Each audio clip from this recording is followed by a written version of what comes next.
তার জন্য দোয়া করছেন।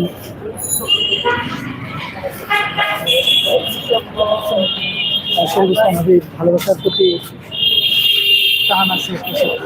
কোন জায়গা থেকে আসছেন? জি, আমি আসছি নোয়াখালী থেকে, লক্ষ্মীপুর থেকে। জি জি। এই শীতের রাত্রে এত কষ্ট করে নোয়াখালী থেকে আসছেন, শরীফ ইসলাম হাবিবের প্রতি ভালোবাসা প্রতি জি, অবশ্যই অবশ্যই। আসলে তার প্রতি এত জীবদ্দশায় কি তার সাথে দেখা হয়েছিল?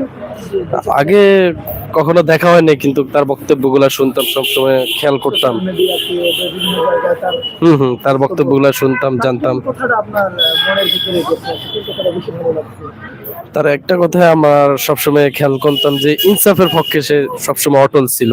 তো আমরা সবসময় তার প্রতি একটা ভালোবাসা ছিল আসলে। মানে তার প্রতি এতটা ভালোবাসা জেগে গেছে যে মানে তার কথা যখনই মনে আসে তখনই চোখে পানি ধরে রাখতে পারতেছি না। এই জন্য ছুটে চলে আসলাম তার কবরটা দেখার জন্য। আপনি কি শরীফ ইসলাম হাবিব